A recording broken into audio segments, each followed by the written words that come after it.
The 1971 forms part of the Orcadian vintages collection. These are the top end, very, very rare whiskies that we have.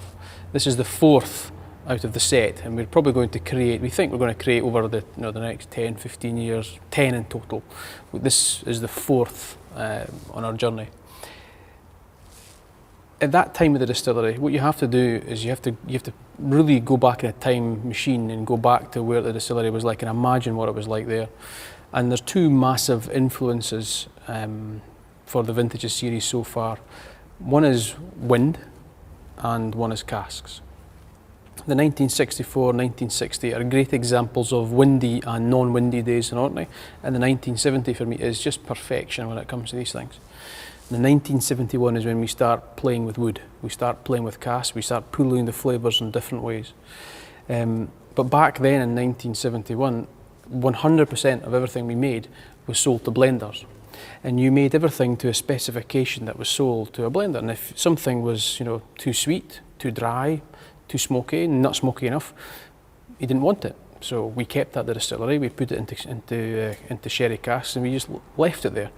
And it's only years later when the sweetness catches up or the dryness becomes fruity and it just changes, and then it becomes Highland Park. And it's only 1979 when we create our first single malt for ourselves. Everything prior to that is sold under license, but 79 is when we do it physically ourselves.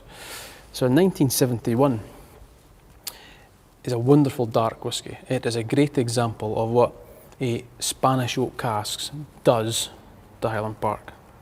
If you were to turn it 45 degrees and spin it all the way around, you'll notice that the tears and legs are a bit smaller now.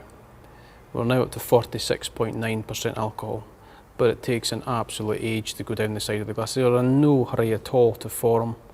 They're just hugging the side of the glass, just refusing to move. But when you smell it, it's that instant sweetness. Totally rounded, totally together. It's not about the smoke arriving later, the smoke and the sweetness arrive exactly at the same time. Just fills the nose. Very gentle. And then when you taste it,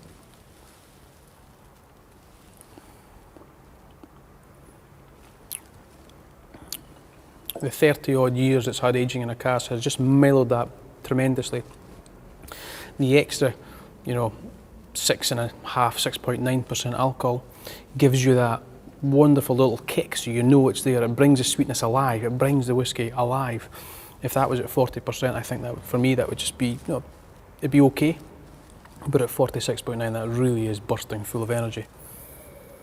And then, only after a very long time do you get that dryness, that you get that gentle smoky aftertaste that Highland Park is famous for, but it's taken 30 odd years for that balance to happen. It didn't happen after 12, it didn't happen after 18. We had to wait since 1971 till 2011 to do that. That is a fantastic whisky. Just a moment in time that you'll never see again. Cheers.